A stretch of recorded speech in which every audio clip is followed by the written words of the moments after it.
Bienvenue sur Métal, Maniaques, un balado d'horreur Québec où je, sous-signé Christophe G, m'entretiens avec des métalleux tripeux d'horreur.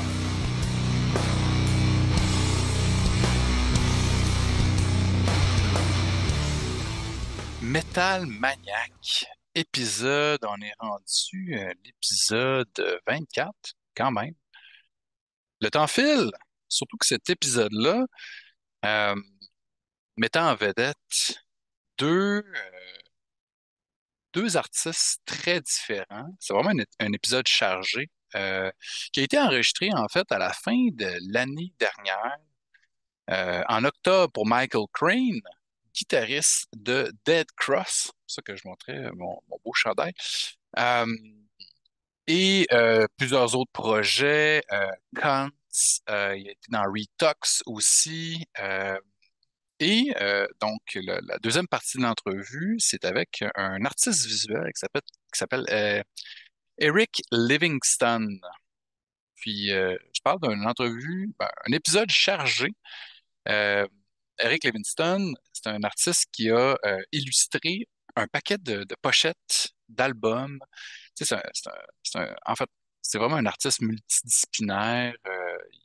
Il faisait des éclairages pour un paquet d'artistes, des gros shows, là. Nicki Minaj, il a travaillé pour Nine Inch Nails, des grosses tournées Tool aussi, là. Donc, un éclairagiste, euh, illustrateur, musicien aussi, il a été dans des bands comme Leak, comme juste un instant, là, les mots me manquent. Il a été dans All Letter, Entropy, Density. Mais c'est surtout pour justement ces magnifiques pochettes d'albums, Dead Cross, aussi d'autres projets de Mike Patton, un chanteur du band Fate No More, Mr. Bungle, le plus récent album, c'est lui qui a illustré, il fait des vidéoclips aussi pour Mike Patton, le dernier album, en fait l'album qu'il avait fait avec Jean-Claude Vanier, compositeur français. Euh, Moi, je suis un fan de Patton fini, là. On en parle dans l'entrevue avec Eric. Tu sais, j'achète des masques COVID de Dead Cross. Euh, Dead Cross ont sorti un album à la fin de l'année dernière, deuxième album, encore une fois illustré par Eric Livingston. Donc, je trouvais que c'était un pairing fantastique d'avoir ces deux gars-là en entrevue. Euh, donc, le guitariste du band Dead Cross. Il y a aussi, Eric a fait la pochette de Tomahawk Tonic Immobility, le dernier album. Encore un autre projet de Mike Patton. Mike Patton, c'est le plus grand chanteur que la Terre ait connu, selon moi.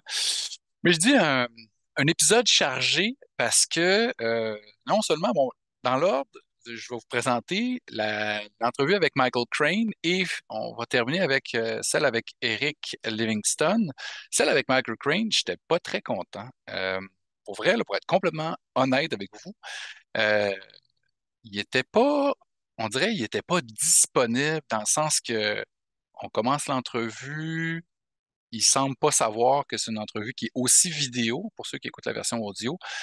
C'est comme pris un certain temps avant de, OK, je vais ouvrir ma caméra, ça me tente comme pas trop. Puis là, je voyais qu'il était un peu distant. Puis au cours de l'entrevue, on le voit un petit peu à un moment donné, bon, un chien, ça peut avoir besoin de sortir dehors. Il doit sortir son chien, là. On raccourcit un petit peu ce petit moment-là, mais il est parti genre pendant 3 minutes. Donc moi, je poirote, j'attends. À un moment donné, pendant l'entrevue, il me dit, pendant que je commence à lui poser des questions sur ses films préférés, les premiers films qu'il a visionnés, tout ça, il dit, attends un petit peu. Puis je le vois qu'il se tourne la tête, aller voir dans l'entrevue, puis il décide je sais pas, de répondre aux textos qui popaient à gauche à droite. On entend les textos, puis je le vois qu'il est en train de faire ça, puis là, on le voit en train de taper sur son clavier, tu sais, genre, ça te tentait pas d'être là. Fait que, en tout cas, je pense que j'ai réussi à le ramener un peu, mais je voyais ça semblait pas y tenter. Donc, en finissant cette entrevue-là, j'étais comme sérieux, je peux pas. En même temps, tu sais, ça peut pas être juste ça, mon épisode, là. Je peux pas juste pour vous présenter une entrevue d'un gars qui ça y tentait pas trop d'être là. Il répond certaines questions, il y a des trucs intéressants, tu sais, c'est quand même un gars qui a quelque chose à dire, il y a des projets solo. Tu tu sais, le dernier album de Dead Cross, c'est hallucinant, supérieur au premier que j'avais vraiment beaucoup aimé en 2017 quand l'album était sorti. En 2020, euh, Mr. Bungle, justement, s'est reformé hein, au début 2020, en 2019. Puis moi, en février 2020, je suis allé voir Mr. Bungle à San Francisco, dans leur patrie. Ils sont formés, Mike Patton, Trace Pruans, puis Trevor Dunn, bassiste, avec Dave Lombardo de Slayer et aussi de Dead Cross. Et Scott Ian, guitariste d'Anthrax, s'était capoté à San Francisco. Mais qu'est-ce qui est cool là-dedans, c'est que peu de temps après, eux, juste avant COVID, justement, ils ont fait ces shows-là, avant que la Terre arrête de tourner un petit peu, puis ils ont enregistré cet album-là, qui est en fait une version, ça c'est la même, c'est un hommage un peu à la première cassette qu'ils ont enregistrée, Mr. Bungle, au début des années 80, The Raging Wrath of the Easter Bunny. Puis, ça se trouve à être Eric Livingston qui a, puis là, pour les gens qui regardent la version vidéo, j'ai l'espèce de yearbook, la version CD de luxe, puis il inclut un paquet de flyers de l'époque, des photos plus récentes faites par Buzz Osborne, ancien invité de Metal Maniacs. Donc, la version, le layout est écœurant. Il a réalisé aussi le vidéoclip animé pour Raping Your Mind, absolument incroyable et qu'on recommande pas aux gens épileptiques. Euh, je vais mettre le lien dans l'article, vous aurez cliqué là-dessus. Euh, Puis, ben, j'ai fait une entrevue avec Trace Bruance, avec Derek,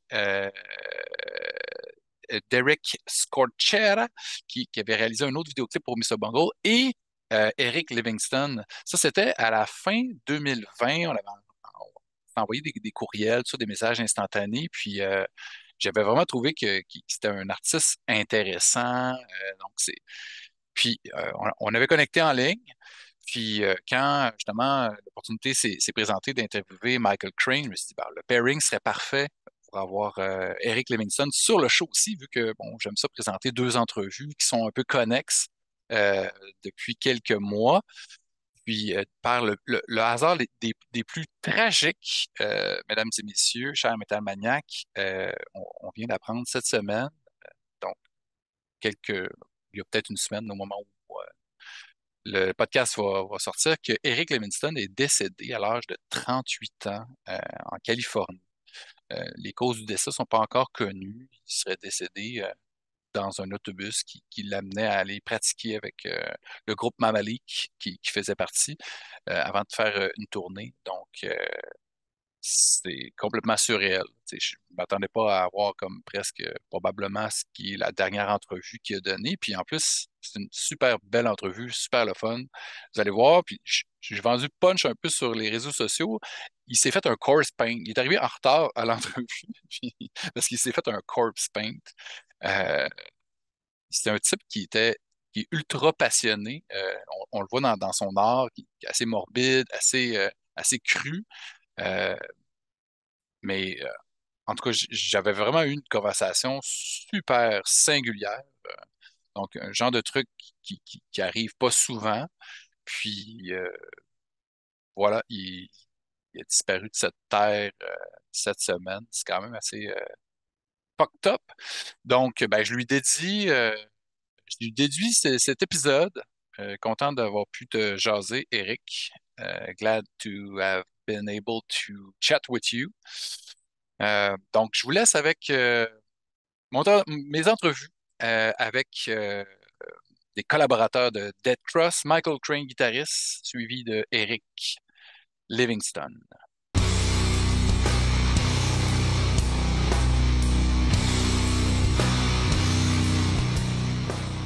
Thank you so much, Michael Crain, to be here with me. Yeah, you're welcome. Good morning.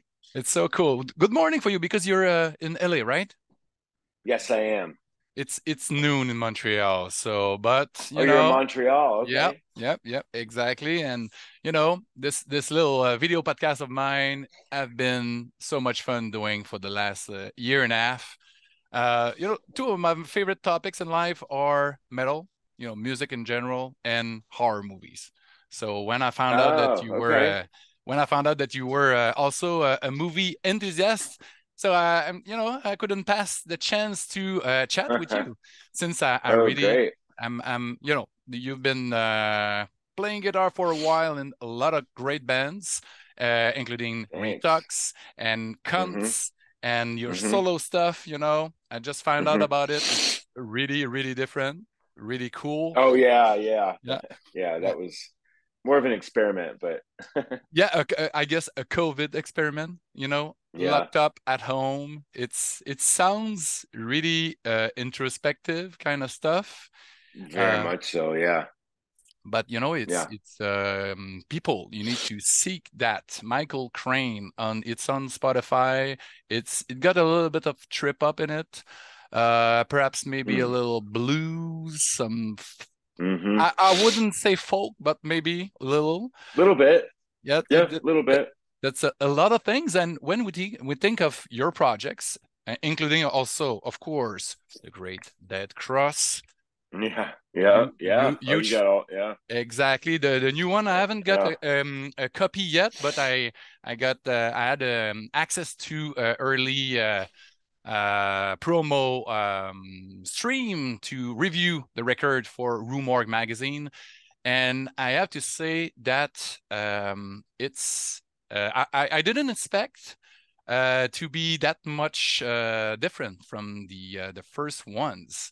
So from the get go, I need to congratulate you on that record, especially knowing that everything happened over the last years for you, Yeah. for Patton as well, Mm-hmm. and for the whole world to live in that really COVID weird, life that we Mm-hmm. experience. Uh, so the latest record is great. So people, when this is gonna be posted online, the record will be out with rave reviews, of course. I'm sure. I hope. So I wanted to, because we don't know each other, I wanted to know a little bit more about where you're from musically and what kind of music was playing, when you were a kid at home. My parents were both really young. My dad was always in rock bands. My Oh yeah, dad played drums. okay. So I was raised in that environment. And my mom always listened to soul and disco and R&B. Hmm. Back then, disco. Okay. So I got I got it from all sides. The Mm-hmm. appreciation for R&B and disco. And hold on a second, I got one of my dogs up here on my lap. I have a lot of I have a lot of dogs. Um, and then so yeah, that What's his name? so that's That this one? one is checkers. Checkers. Checkers. Nice to meet you, Checkers. Looks good. Yeah. Um, and and and so and, and heavy music. When that first came into your life? so at 4, I was obsessed with Kiss, as I think most young people were back then. Yeah, the look, the makeup, the Mm-hmm. fireworks. Yep. They were. It was a thing. So Your dad I was a would put. fan, I guess. Yeah, yeah, he was, but I didn't get that from him. Okay. I got that on my own. Um, and then so On a I cassette, would a LP. How no did on you the get radio on the radio? Okay, okay. back then. Yeah, it was. I just and no, I did have the LPs. I had Kiss Alive. I had I think Destroyer. Mm-hmm. So I had some of that stuff on my own. Maybe I'm sure that those LPs weren't mine at 4 years old, Yeah. 4 or 5 years old. I had the T-shirt. I had all the stuff.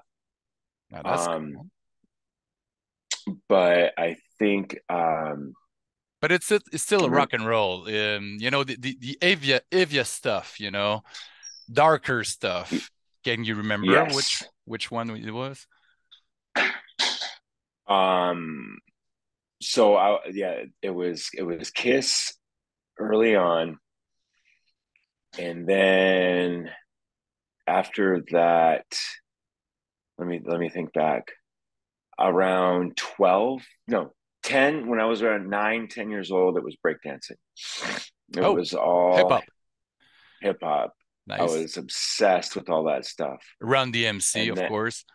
yeah, for me at that age, it was more, I don't even remember who, Herbie Hancock, Oh, nice. Rocket, that Uh-huh. came out. Old school. Um Sugar Hill Gang, I mean, perhaps. yeah, I was a little kid, so I just, whatever was the soundtrack to breakdancing. Mm-hmm. And then so I went through that phase. I really loved it, but so then around 11, 12, that's when I really dove back into metal. And so at 12, who was I listening? Oh, Van Halen. Okay. Van Okay. Halen. Mm-hmm. Mm-hmm. Eddie was super inspirational on the guitar. Randy Rhoads. And Um, did you play guitar back then, oh or yeah, yeah. you started early Yeah, I started early. because of your And dad's then with a drum kit at home, I guess? yes, that was around the time when I decided I wanted to play guitar. Um, and then so it's really started with Van Halen and Ozzy. Mm-hmm. And at that time it was a lot of hair metal was Mm-hmm. the thing. And And trash as so I, well. yeah, I didn't get into that yet. Okay. I wasn't ready. Not yet. It was You still, weren't ready. yeah, it was still those bands and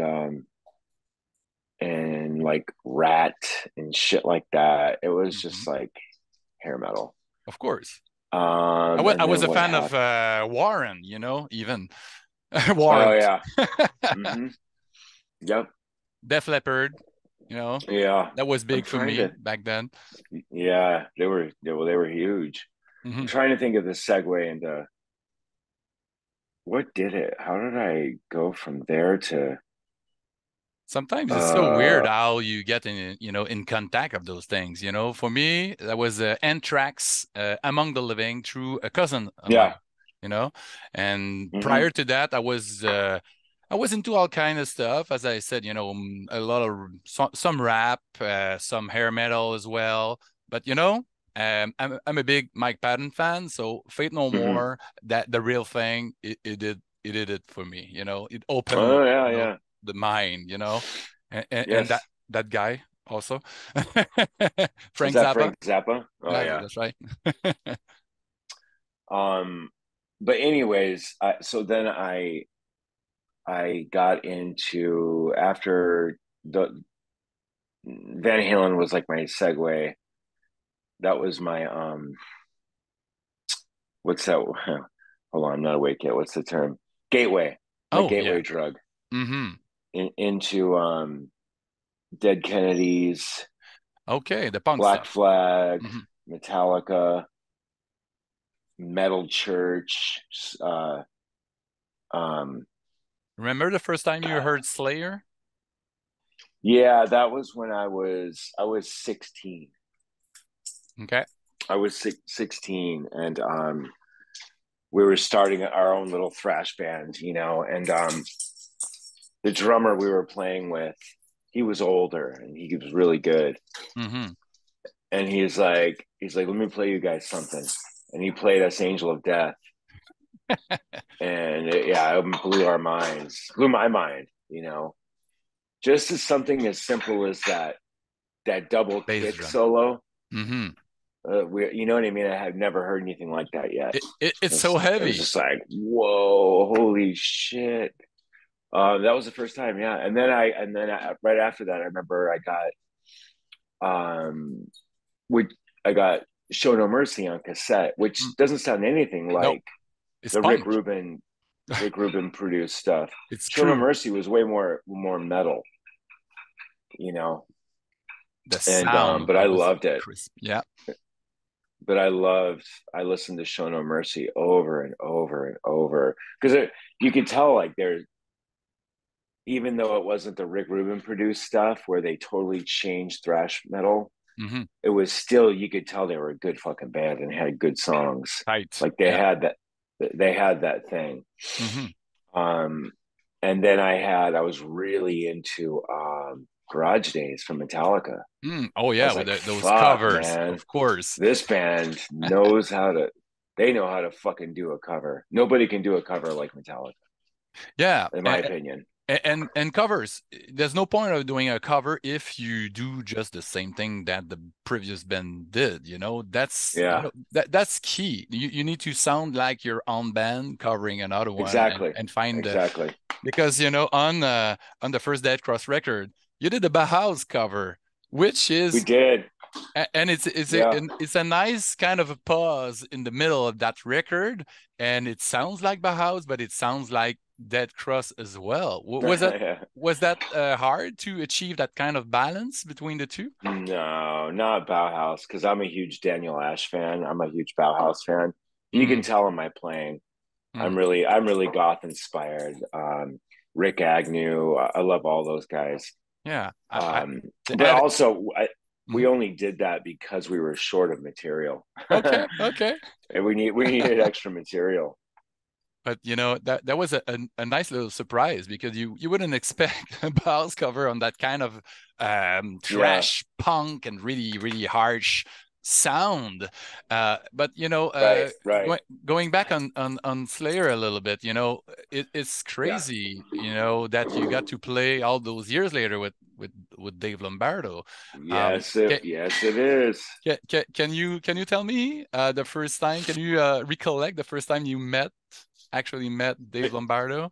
It was at Ross Robinson's studio in Venice when he Hmm. still had it. It was that session, first Dead Cross. We That's it. First stopped. session, first meeting. Okay, hold on a second. Hey, stop it. Yeah, Got some nice back vocals. yeah. So going back on that, the first time you actually met Dave Lombardo was for that session, that where you Uh, recorded those songs for Dead Cross. yeah. Yes. That it was in that session. So Justin called me and he asked if I wanted to. So Justin, they had Head Wound City at the time. They were doing Head Wound City. Him and Gabe Serbian and Nick Zinner and Cody and Jordan, I think, Blood Brothers. Hmm. And so they had worked with Ross. Okay. So that's how Justin met Ross. Hmm. And Ross had um, a studio session. Well, it was actually, I think, for Dave's old band Film, but he had the Oh, time booked okay. with Ross, but then they broke up. Mm. And then so Ross was like, hey, just do this studio session for me, play drums on my friend's daughter's demo songs, just a few songs, and then don't worry about the studio time that you had booked or whatever. So that was the Wow. deal. And then so he got Dave was going to do that for Ross, Wow. and then so Ross needed a bass player, needed a guitarist, so he hit up Justin, and then Justin hit me up, and that was how we met. Wow, that's so unusual. Yeah, I know. The way Yep. people meet sometimes, it's crazy. And Mm-hmm. so, I see so many connections between the horror and metal and, just the cover art and just going back on Black Sabbath, and Mm-hmm. it's so fun to chat about these things. On the movie side of things, which is the first horror movie that you saw? Probably The Shining. Wow, you started strong. Mm-hmm. Uh, uh, Yeah. So on so TV? from there out, it was like everything else was kind of stupid after that. You know what I mean? Of course, of course. And can you remember what age you were? Was that on TV? Uh, um, so I think I don't know if I saw The Shining in the theater. Um, Let me see what year that came out. I think 1980. 80. 1980. Yeah. So I might have saw. I don't think I saw that in the theater, but back then I remember HBO was a thing, and it was. Mm-hmm. Um, And were you so I scared? think we saw it. I think we saw it at home Okay. Perhaps on video, with my mom. on With no, I think we VHS? saw it. No, we saw it on HBO. Okay, I okay. think. Yeah. Yeah. And that did a thing on you? Did it scare you? Oh yeah. Yeah. Oh my God. Yeah, definitely. I was. I mean, I was like never the same again after watching that. That Yeah, the two little girls were the scare. Like that movie was so fucking terrifying. I know, still It today, was so. And um and Yeah, it still holds up. I think it mhm. holds. I mean, there may be a couple parts that are a little whatever, but dude, definitely the psychological aspects, the oh, for sure it holds up. Yeah, Stanley Kubrick, he was a master. There's so many great master. things. Yeah. Um, are you the kind of the cinephile that follow directors? Do you have a favorite directors? Let me think about that for a minute. Yes, I always loved Stanley Kubrick. I always loved um give me a sec. David Fincher. Mm, Um Alien 3. It's an overlooked gem. yeah, I was never a huge alien No, person. no. Okay. No. What would be your favorite subgenres?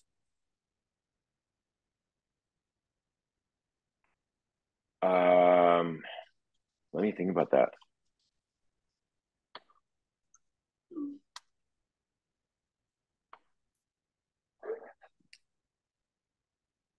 Of I would say like honestly like horror is definitely not like my top like my favorite genre at all. I would say I mean I do love psychological thrillers, you know what I Hmm. mean? Like the Hmm. more not like gore or anything like that. You're more The the only gore. David Lynch, David Cronenberg, that kind of stuff. Yeah, but also Lynch gets kind of silly, you know what I mean? I like the Coen brothers. Hmm. Yeah, definitely. Um No Country for Old Men, masterpiece. The yeah, great fucking movie. the the big Also, the Big Lebowski, oh yeah, fuck favorite yeah, comedy. dude, that movie's yeah, that's I saw it so many yeah. times. I'm a big White Russian drinker because of that movie. Oh really? That's great. Let me think about this. Hold on. And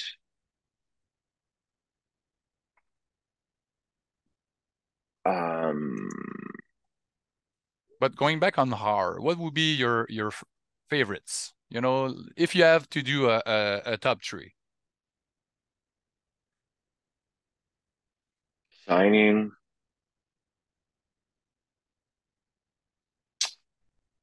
um, Evil Dead, Hmm. The first one, of course. the first one, and um, fuck, that's a tough one. Give me a second. Mhm. Probably The Sixth Sense. Oh yeah. Okay. Yeah, that Yeah. movie was that definitely was Got got, that got was a, a good a one. great twist.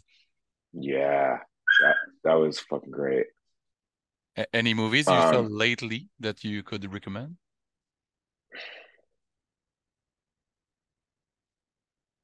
yeah, that Korean director, is he Korean? Um, Parasite, did Parasite, and Mm-hmm. you know what I'm talking about? Yep. Parasite. I think he won a prize in Cannes. that year. Fuck, man, that guy is badass. I think he did. It's the same one that did the host. I think. I'm not sure. Hold on. And there's another one that he did. Bong Joon-ho. Hmm. So he also did this is the last let me see. I think he did the He host. he did do the host. I didn't see Okay. that one. It's kind of a Kai. Memoirs of Murder. That's the Oh, one. Memories of Murder. I never saw that movie. It's kind of a thriller, like a police thing with a serial killer. Yeah, it's fucking good. It I is heard, so good. I heard great things about that. But you know, the Korean, they're amazing. Have you seen The Chaser? No, The Chaser. That's fucking intense. It is so brutal and it's really well done and it's the kind of movie that you watch on the edge of your seat and you're just like how easy gonna be, cut. It's a serial killer thing, but with those great movie, you talked about David Fincher, the Zodiac. That's a good one. Oh, Seven. I didn't see You that. know, I didn't. Seven's a fucking classic. Yeah, Seven. you There haven't, you go. That's yeah, another one. you haven't seen Zodiac? No. You really should. It's the pace is way different. It's even slower than Seven. Seven is kind of slow, but Zodiac it's more it's less graphic. It's really smooth. It's pretty long, but it's David Fincher. It's so well done, really Okay, I'll well watch it. acted, of course. Yeah, I'll watch it. The Chaser, though, you said? Let me Yeah, see. The I Chaser. want to see what this one is. I think it came out probably in 2010 or something like that. 2008. Okay. It is brutal, man. It's fucking intense.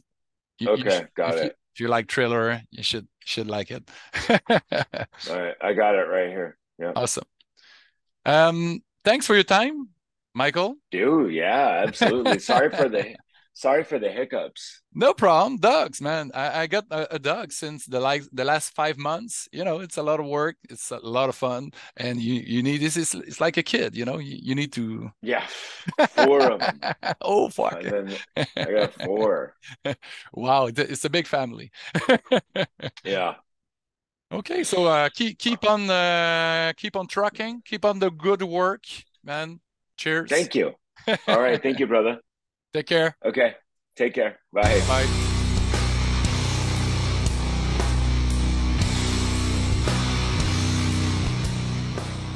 Hello. Oh man, you're perfect. It was worth the wait. Dude, yeah, I did like it's the worst fucking corpse paint job I've ever done, but yeah. but Hey, but it's still a course pain, so man, there you that's the go. first time There you- someone did that for me. So thank Oh, you. really? Yeah. I'm surprised. For you, any My first guest on the podcast had a Michael Myers mask on when he oh, came to the show. So it started strong, but very nice. it's Or really cool. the shape, right? The shape, of course, and not Austin Powers. Thank you, Eric Livingston, to be with me tonight to chat about my favorite things in life, horror, metal, and Mike Patton. Totally. Man, Mike's the best. yeah, he's when I was 12, Faith No Uh, More changed my life. You oh know, yeah? yeah, the Sure. the the real thing. The Uh, first record he did, it blew my mind right open with as many styles that included. sure. It was impossible, for me, and it just opened my mind to everything that music can offer. Sure. So a big Ipecac fan right there, of course. Beautiful, yeah. Fucking And A, dude. and since you've been doing, covers for, Dead Cross and Right? Mr. Bungle, of Hey. course. And, his solo record he did with Jean-Claude Vanier, which Yeah, is dude. it looks so good, you know? Yeah, it's really It's pretty, man. That took some doing. yeah, because the thing with Ipecac, they try different things. They want to offer to fans a real package, you know, Yeah. real art, and they work with real artists like you to put packages that is at the level of the music inside. So Sure. it's so I usually start with asking my guests what came first for you, metal music, heavy music, or horror movies? You know what? They were pretty close.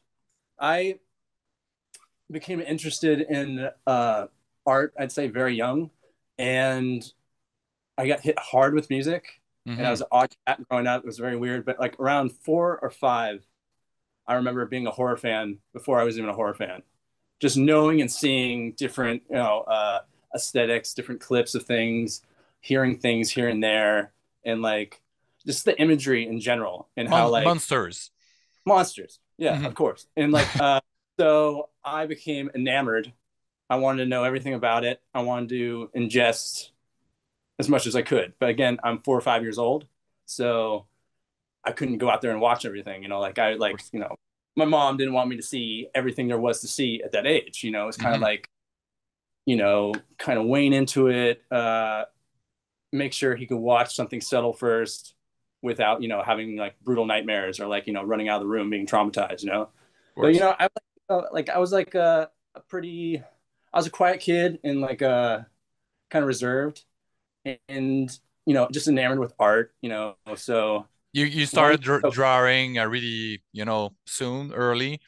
sure, yeah, yeah. I mean, it was probably around that time that I kind of discovered horror movies, and that's how I became introduced to film, as an art form. Hmm. And it Do you it's recall which one is the like the first first one? one I saw, the Yeah. first one I saw, I couldn't say because like I'd see clips of things here and there, Hmm. like I sneak in, and see adults watching this and watching that, and like just being enamored with it, or like flipping through the channels and Hmm. seeing different clip movies and being like, fuck, dude, like I want to watch that, but like my mom's right here, or like my aunt's over, like my sisters would probably hate this. But Hmm. again, like I had two sisters growing up, and they were Older? both older, both Okay. older. Like one half sister, way older, like about 15 years, and my other sister Renee is like 2 years older than me, I think 2 or 3, Okay. and both horror fans. Okay. You know, my older sister worked at a record store when I was growing up, and that's how I was introduced to music in general. Oh, nice. So when I discovered horror movies, like I said, like I was a fan of them before I even like could ingest them and like and view them, and like experience that. But when I could, I took it all in. I watched everything I could, like, and I think because of that, I had like eclectic tastes when it Hmm. comes to like movies in general, Hmm. but even horror movies. Because like I meet so many people that like this is my kind of horror movie. I only watch zombie movies. I only watch like serious horror movies. I only watch like artistic horror movies, or I only watch like goofy, satirical, or like Gore. or gore, just gore for Hmm. the sake of gore, Hmm. and like so I think I grew an appreciation for many aspects of all Hmm. that stuff Yeah. because I was just so enamored by it and wanted it, and like it gave me, it was an escape, it was Hmm. an escape and a bit of release, from like some uh, childhood, doldrums and like aggression that I had, like blind aggression, like, but I think those like really gave me a sense of like creativity, and from Hmm. that I started drawing. And when I first started drawing, I drew horror movies, man. Oh, You yeah. know, I drew a lot, like fuck, man, like uh Skulls and monsters. yeah, I drew a lot of skulls and shit like that, on my own. But like in terms, I would draw like scenes out from movies, and I Hmm. remember like one, like my mom has like a scrapbook of a lot of my drawings from when I was a toddler, That's and cool. when she would show people that shit back then, she couldn't show teachers or anything like that. Fuck no, man. But It like will I, lock you up. yeah, dude, or like just like judge me, and like that came kind of later on. But I mean, Killer Clowns, dude. The Oh, Cherry yeah. Brothers. Like I drew so many scenes from that fucking movie, and like One in particular is like the scene where like when the giant Cotton, like cotton candy. Yeah, of course. yeah, yeah, the giant alien clown picks up the cop and like squeezes him, and like the cop like inevitably like picks up his badge and like pops his nose with it. That's right. I draw that scene. And like, Nice. like I remember my parents thinking like, like this guy fucking hates cops. And like sure enough, tried and true to this day. Don't Not a big fan of law enforcement as it is in America. Like it's Mm-hmm. an institution that's deeply rooted in just prejudice and Mm-hmm. racism and stuff. That's right. It's like it's one of those things that like I truly believe, and I'm not saying like there's people out there trying to make a difference. So there's the exception, but like for the most part, if you subscribe to that institution, you're subscribing to an institution that's rooted in that, and you follow these instructions, these rules, Mm-hmm. and you make assumptions, you go out and stir things, and you basically you're an aggravated, you're aggressor, Mm-hmm. So like Yeah, totally. Because I'm Canadian. I'm based in Montreal, yeah, so we saw the riots and stuff. sure, That in the States, it looks like the police is kind of it's crooked, and it's, as you said, it's racist most of the times, sometimes. And it's when, as a kid, I saw Body Count coming up with a song like Cop Killer. sure, We were like, yeah, fuck, man, it's heavy. And yeah, and NWA before and all yeah, that stuff, that's yeah, pretty intense. But you were from California? yeah, correct, yeah. I grew up in the Bay Area, like Okay. Oakland, San Hmm. Francisco, the coast, around the Hmm. coastal region. Just kind of moved all around, and like um I grew up skateboarding, and that Yeah. was like pretty much like the three things that like have kept me that have pushed me and gave me like the confidence in myself to do a lot of things that like uh I may not have had the confidence to do, or like I wouldn't have gained like uh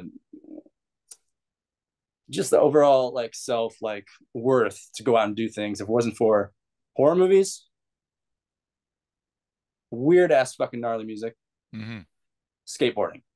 Because I grew up skateboarding. I was in the streets very young, and like just going different places and Hmm. seeing different things, discovering the world, the Hmm. outside world, and learning the consequences of your actions, different subdivisions, different class, like barriers that you literally witness firsthand. Hmm. Just like this hierarchy of everything, and law enforcement, man. And that's like another thing. That's another reason why, like, like it wouldn't matter like if like my best friend or like that wouldn't be the case, but like if a family member was a police officer, right? Hmm. Like whether I had a sense that like this person is like trying to do good and uphold the law or whatever, the law. um Even with that, like I grew up like I would have prejudice against them, like I would have bias against them because I grew up being chased by cops because of like riding a wooden board on Skateboarder, of wheels. course. Yeah, they don't Yeah, like skateboarders, the yeah, cops, no, of no, course. yeah. And like so I grew up doing that at a very young age, and I had cops chasing me, yelling profanities at me, throwing things at me, Oh yeah. and like trying to grab me, trying to hit me. And I Mm. was a kid, a kid. Hmm. And then just like inevitably you go out skateboard and you skateboard in areas that maybe there's derelicts, vagrants, vagabonds. Hmm. You meet Hmm. these people and they have great stories and stuff, and like you find out like these are people too. These aren't Hmm. just like subterranean. They're not chuds. Hmm. Like that people kind of demonize them into being Hmm. these worthless people who are on drugs and like they're hopeless, or like they did this to themselves. Like Hmm. you meet these people and they're like good people, and like they have stories that are like rich and just like culture and like Hmm. knowledge, and then you'd see cops pushing them around and like Hmm. moving from one area to the next, or just like Hmm. abusing them, or like you see like one of these people in need, like they're having like a nervous breakdown, or like they're having a heart attack, or they're ODing, Hmm. right? and it's just seeing like how those people are treated in those cases, as opposed to like, you know, some middle class white man like having a heart attack outside of a restaurant. Yeah. They have a hospital bed waiting for them. Like, you know, in the case of like a homeless person, they come there, they do like their due diligence or whatever, just to like check them out, you know, maybe try to resuscitate them if they're literally like, if they're dead or dying, and they're usually left on the street, you know. So seeing that, you know, and seeing the horrors of that, and like going back to horror movies, like these are things that were represented in a way. Yeah. I got some catharsis out of it. And again, like my favorite horror movies growing up were like, I wasn't the biggest fan of like just like direct slasher films. Okay. I wasn't very like, I didn't understand like the hyper. Yeah, I mean, like I get it, but like it's also like I always thought like the shock value was kind of trite and like cheap, so to speak. But because it's always been, you know, sequels and copies of other films, and they didn't try to do something different, just a body count with boobs, and that's it. There you go. And like, you know, like there's some like exceptions, and there's obviously like movies and series that like had character and like had some whimsy to it and like something special to it. And again, there's some of these films that were just like brutally real, that had like beautiful aesthetic or like great, you know, just like artistically they're well done, they're well filmed. But like I just never like, I wasn't fond of like watching movies where like, I mean, this shit happens outside, like when I'm living in a city, you know, like people getting murdered and raped. It's like, that's why, you know, like I want to see fucking monsters. I want to see something that is like out of a daydream or a fairy tale. I want to see something that's ominous, terrifying, something I can't define. And there was movies like that kind of like, not only like I wanted to see those movies like more than anything, and also like those were the ones that actually probably scared me, because I wasn't really scared by much in terms of like I could watch gore. It was never a problem. Me too. And like, what was the scariest film to you? Man, like it's hard to say, but I remember when I was a kid, and these are the movies that I kind of ended up loving the most. It was usually had to do with a lot of it was body horror. Body horror? Oh yeah. Body horror, and like somebody like Cronenberg's. Cronenberg is like, I was just gonna say that. Like his like, and he did it very well and tasteful, but it was like it was brutal at the same time. It's like you're watching this movie with like great character development, plot development, like The Fly. Amazing film. It's like well written, amazing actors. The aesthetic is great, and then you just have like in the middle of it, you know, like this, you know, this viscera of the thing, like over the top viscera, you know, almost equatable to like some schlocky horror movies, like, which I also love, like I don't know, like Henenlotter movies, you know, like, or you know, Society, which is another great like body horror. Amazing fucking movie. We gotta go back to that. Like so much I could touch on that. I've recommended that to a lot of people. Yeah, and it's an overlooked film. You know, people, you know, they know Reanimator, of course. Sure. But yeah. Society is kind of a sister film to it in a way. Yeah, in a way, yeah. I mean, like, you know what I love about that movie? Like, not to, well, it equates to this because like the body horror movies, that I like. I also like really like things like, you know, like I remember watching the original Blob with Steve McQueen. Oh yeah. And things like, oh, this is a cool movie. Like it's like it was a sleeper back then. It wasn't like greatly reviewed or anything, but like it's Steve McQueen, and it's like he's in a monster movie. It's like that's weird. Like a carnivorous gelatinous mass. Rad. You know, they made that at like Jello, you know, or like, you know, jelly. Sick. And some of those scenes I thought were like really like well played out. And I'd have to say that in terms of like remakes that have been done, Chuck Russell's like The Blob is like, it's so fun. 88. Yeah. It's great. Yeah, it's great. And that was also like a movie like with body horror and like definitely melt films. Melt films were another thing that were weird to me. Oh yeah, The Incredible Melting Man. Yeah, dude. That's so movies good. Like that like weirded me out because I couldn't like conceptualize it. It didn't make sense to me. Why would you melt for no reason? Why would you, you know, why would this like, you know, gelatinous mass, you know, like without a conscience be coming after me, you know? The Thing, like Oh another, man. another up there, top 3 fucking remakes ever done. Yeah, yeah, Even yeah. though I never really considered it a remake. I love the original Thing. It's rad. But But like, it's two different things. it's 2 different things, man. And it's literally like, man, it's like, fuck, man. Like, to name a favorite Carpenter movie, I couldn't do it. It's hard. Yeah, it's hard. But like, that was like the zenith of like, for him, I think, and Yeah, for a movie like that, of that echelon, to me, and for a yeah, lot of people, yeah, that movie to be shit on, because it came out in a year where like yeah. ET was so cool. You can't have a mean alien. We have a nice alien now. You want That's that? yeah, that's so sad because it kind of it fucked his career, in a lot Yeah, of ways, yeah, and now it's a cult classic. Everybody yeah, loves it, and yeah, in my podcast, I think most probably 8 out of 10 episodes, people mention the thing as yeah, one of their top five. yeah. It's I mean, because crazy. like, it's like a movie that like, I think like most people like, man, like, it's like, it's well written, has great plot development, Mm. great character development, to the point where like when these people start getting off, their names, like their positions, it's like you care Totally. about them somewhat, some more than others, but like, But everything uh is good about it. The effects, the yeah. music, Ennio Morricone's music. Oh It's yeah. so Again, good. yeah, the score, dude. Mhm, For mhm. John Carpenter to like hire him to Yeah, like make that score, which is like 3 notes and still perfect. yeah. Like, amazingly well done. And like, Carpenter obviously, like, this hasn't been like back, like back when I was watching horror movies, like, uh I mean, I liked weird music, but like, I always liked his scores. I Mhm. always like, they stood out to me. And Yeah, like, I think at the time that these movies were coming out, it was just kind of like, oh, this guy did the score. Like, that's why it is the way it is. But like, that's an amazing score, you yeah. know? And like, to take like these, instruments that he used to do it, like old synthesizers and stuff. Mhm, Like, now it's like, people respect it. It's talked about. It's coveted, you mhm, know, mhm. um, in aesthetic and tonality, which is awesome.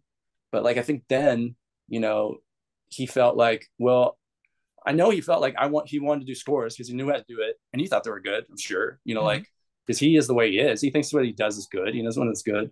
But that He was knows, out of necessity in the beginning because he didn't have money, yeah, to hire somebody else. yeah, exactly, yeah, yeah, yeah. But I mean, it ended up like, dude, like, Wow.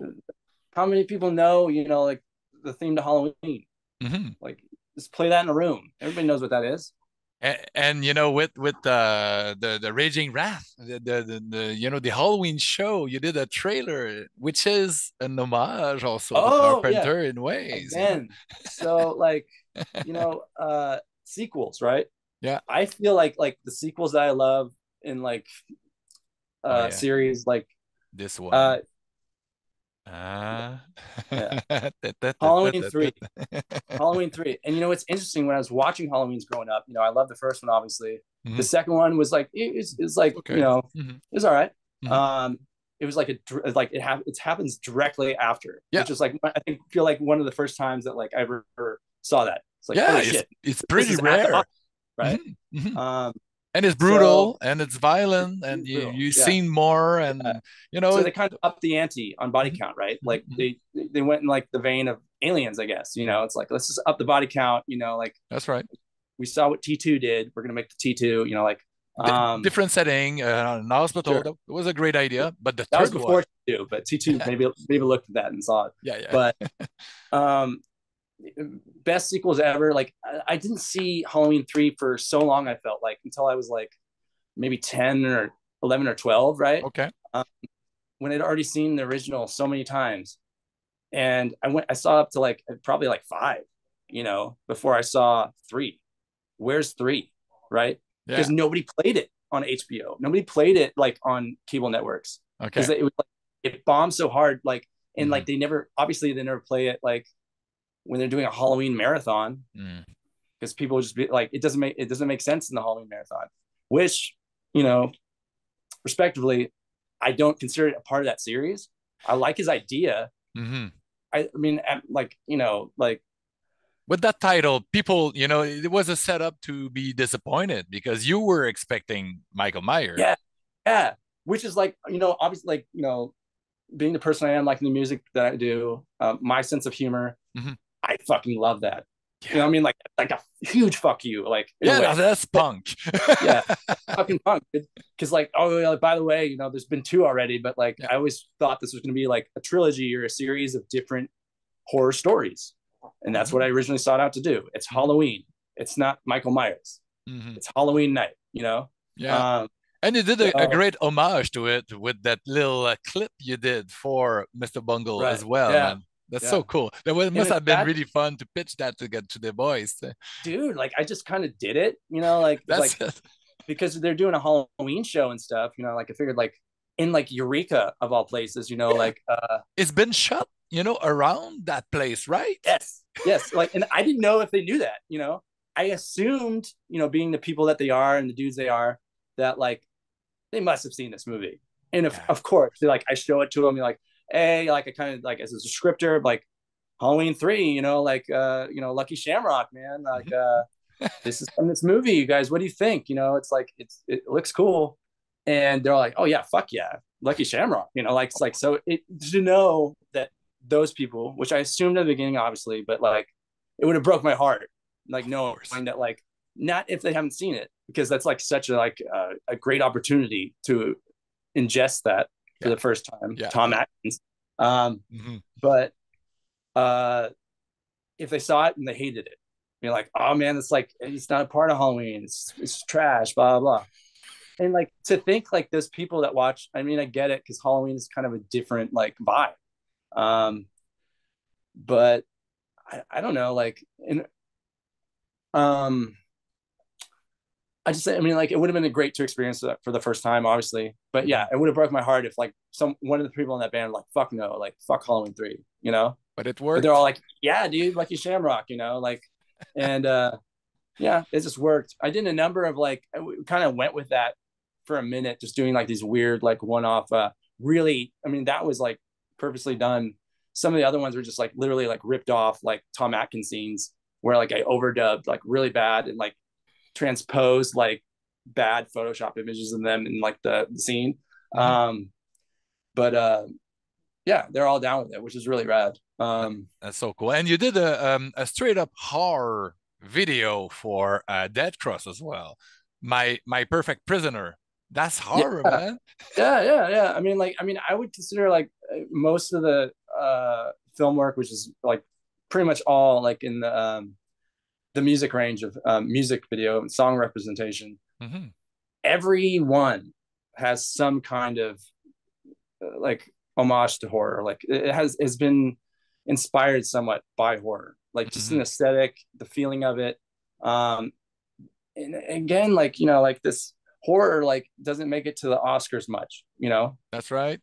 and why? Because it's like this genre of film that like um It's like the dirty secret. People don't want to admit that they love it because it works, at the yeah, box office, in the 80s, of course, there were the yeah, slashers and then, the Saw movies, they did yeah, so great, yeah, but they weren't that great of movies. But anyways, people they yeah, want to watch, the blood and the guts. yeah, People yeah, slow down then when there's a car crash. People are attracted by, yeah, the dark stuff, of course. sure.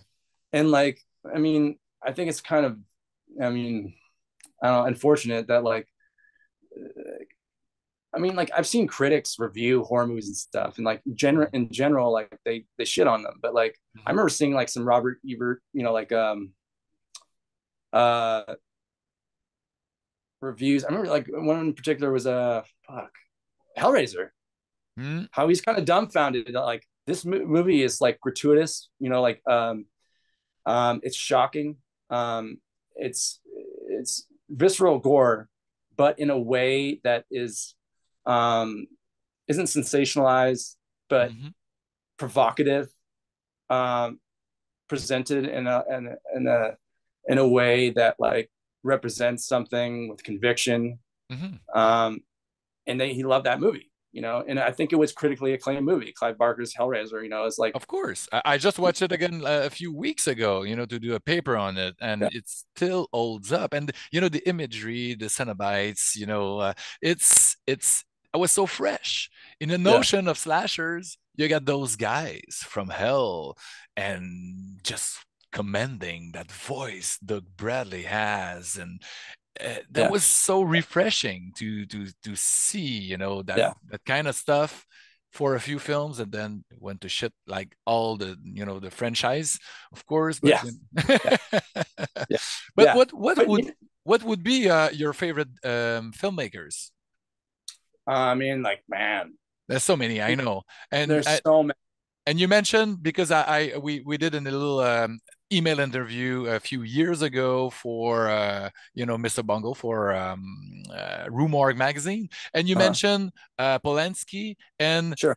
Henenlotter, which Yeah, is, you know, two greats, two different guys. yeah, yeah, So you're broad, your range is yeah, really yeah, large. So I yeah, like that because I'm a big fan of a lot of different things as well. Trash yeah. cinema, but you Mm, know, the authors as well. You know, De Palma and Kubrick. You know, there's so many. yeah. But I want to know, you as a cinema lover, horror Yeah. lover. Yeah. I mean, it'd obviously be easier to do like if we did genres on subgenres, you know, like, Hmm. but like you mentioned Kubrick, right? Hmm.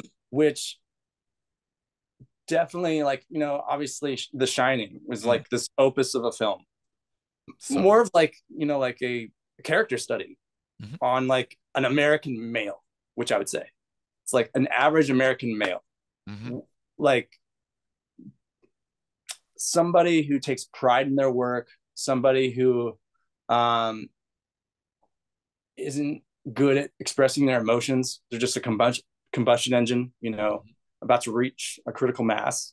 Um, just like a prideful, like full of himself, you know, like doesn't ask for help, Hmm. doesn't admit when they're wrong or have, you know, alcohol addiction. Hmm. But all these things grow, you know, and he gets caught up in his own mind. And like when I watched the film, like obviously as a kid, I took it as this kind of supernatural movie, Hmm. um, with premonitions and like Hmm. psychic, you know, telepathy, and just like, you know, a bear, you know, and a dude. What are they doing in that room? You know, like then I found out what they're doing in that room. Yeah, just like images like that, you Yeah. know, like they're Hmm. just kind of terrifying. Hmm. Um, but you know, like growing up, and like I realized that, like, you know, um, that this movie kind of is like is very psychological, Hmm. you know, like, um, and I think it's amazing how, like, if you take a step back, you just like realize that like this is what happens to, like, you know, like really toxic, prideful men Hmm. who, you know, like especially in the States, they're, you know, a dime a dozen, and like they're actually, you know, and again, not to get too heavy into it, but like the reason I think it still exists to this day is the fact that like that is kind of coveted, in the sense if you're a really rich person and you take what you want, you never don't take no for an answer. That's Hmm. toxic. You step Hmm. on people to get where you want. You know, you got to break some eggs to make an omelet, shit like that. You know, like, because again, there's no billionaire that exists. You know, there's never been a billionaire or millionaire, or like back when, but like a really rich, ultra rich person, a billionaire. There's no billionaire that exists that doesn't have blood on their hands. So Hmm. people have died for that, like, and people are continuing to suffer for them. Hmm. Um, that's fucking shitty. And but that's coveted. You know, you got your Forbes magazine and your Fortune 500. It's like that's what I want to be. I want to be Hmm. that person. But like, like these people who think like that start to develop this mentality of like, well, I'm going to take what I want. You know, I'm not going to let somebody say no. You know, I'm not going to abide by like um, consent. Hmm. I'm not going to show my emotions because that's weakness. You know, Hmm. um, I can't be vulnerable. That shit is what leads to people doing really fucking dumb, idiotic, and, you know, heinous shit, like Hmm. going out and shooting a bunch of people wherever. You know, Hmm. it's generally like a middle-aged white person who's having, um, you know, who just reached this point where they broke, Mm-hmm. a lot of them. And so I equate Jack Torrance to kind of like that, progression Mm-hmm. where you Mm-hmm. start off as like this person, this, your average day Joe, to um, who was already kind of fucked up and like Yeah. shitty, who just reached this precipice and became a monster. Mm-hmm. You know, he Totally. became a monster in that movie. Mm-hmm. To the point of chasing his wife and son with an axe. Yeah. I got to say something though. I went on the Rue Morgue magazine website, right? Yep. And I discovered, and again, I'm kind of out of the loop. I used to watch every fucking horror movie that came out. But there's so many now with the platforms and all, so it's hard to So keep, many, you know. so many, hard. But like again, I don't do my due diligence as much, even though like jump on movies that I really want to see. Mm-hmm. Some, I wait a little bit now. I used to not be able to do that, Mm-hmm. but I discovered a movie that Forest Hills, fucking Shelley Duvall. Oh yeah. It's brand new. Dude, I haven't seen it yet, but but I watched the trailer on the yeah, website, and yeah. like I'm just like, I mean, it looks interesting. It's kind of hard to tell what they're going for, but like, Mm-hmm. it's Shelley Duvall. Yep. I know Dee Wallace is in it, Mm-hmm. and Edward Furlong is in Yeah. it. But just to see Shelley Duvall, Yeah, like again, it's been a I while. I don't remember Nope. last time, Nope. in a Me film, either. um, to have a clip in a horror trailer I know. just Be- saying be- fuck. because she's been really she had it hard doing Yeah, that Shining film, and apparently Kubrick was really hard on her and yeah, stuff, and she didn't act much mm, afterwards. So right, that's cool. That's cool that she got into acting again sure, after all these yeah, years. yeah, But since time is running out, what yeah. would be your top three, absolute top three of all times? It's the And hardest question ever. top three horror Horror, directors. horror director or a horror film, as you wish. Yeah, because like Kubrick, I don't think is equated to being a horror director, No. right? No, and I feel the same way about like some of my favorite directors, but I would have to say, a fellow Canadian, David Cronenberg. Oh yeah. Absolutely. Like, I mean, there's nothing that person hasn't done that like I can't. There's something I like about it, and something Mhm. that gets under my skin and makes me think. Yeah, even Yeah, Cosmopolis. A lot of people will shit on that movie because Robert yeah. Pattinson, but I thought that I movie is fucked up. yeah, Like that's by the pretty end, interesting. the end reveal when like Hmm. when they're talking, like I'm not gonna ruin it, but like two people are talking, the protagonist and Hmm. this person who seems like thought they were gonna be him, or like Hmm. I don't know. Like I mean, the movie's pretty crazy. Hmm. I thought he did it very well, and it's Yeah. very simple Hmm. from the That's start, right. mostly in a In a car. car. That's right. Yeah, Have yeah. you seen his latest film, Crimes of the Future? I haven't yet. No. It's so Yeah. good. But I And did, like, and another one that, like, I think it did get some critical acclaim. I didn't pay that much attention, but his son Cody's film, Possessor, yeah, I haven't seen it yet. I've seen I his loved it. first one, Yeah, Antiviral, right. which was Yeah, really body yeah, I horror. haven't seen that. Yeah, it seems like he's following in the vein of his Yep. father, Hmm. which is rad. But like, Hmm. I would say between, I didn't see that one, but the Possessor one, I Yeah, think it was really well done. Is rad, that's what I heard. and it seems like he's got so much potential, and like I think maybe he's just like gonna do what his father did, but maybe even get like peak above. You're like, I don't Hmm. know, like, Hmm. maybe he's just Yeah. like trying to find his voice a little bit. Yeah. But I think like what he's doing is really rad, and I think Mm. like I'm excited to see what comes of it. You Yeah, know, me too. Me uh, too. yeah, but But you cannot escape your father, yeah. with a last name like that. Oh yeah, yeah, yeah. So just before we leave, what's next for you? Is there anything you can talk about? Covers, record covers, or Um, anything horror related? so you know what? Like, so I've been spending most of my time designing and building production and lighting designs for bands. That's which right. is something I do. And kind of when I get into it, if I go on, if I do that a few times in a year, it takes up a lot of time, which sadly like takes away from doing artistic projects. Because like I couldn't do like with the new Dead Cross album, which that artwork was done like a long time ago for the most part. I did some new stuff for just like kind of tying together the layout, but like the main cover was done when they finished that record, which I'm sure Mike touched on, like was over a year, 2 years. I don't remember. Like I remember going, like they were recording right down the street from me. And I think they tracked like 3 years ago. They tracked, and then they got they got delayed. Mr. Bungle, and then Tomahawk, and Patton. He's in so many projects. It's insane. And then 2019. So our time is up, my friend. Already, it passes so quickly. Thanks so much for your time. That was fun. For sure, dude. Other two directors, Cronenberg, David Lynch. Oh man, John Carpenter. Oh man, those are my favorites as well. Yeah, good stuff.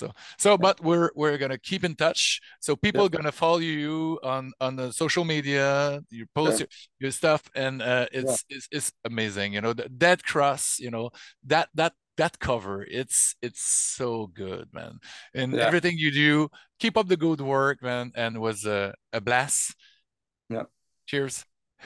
Cheers. Take care.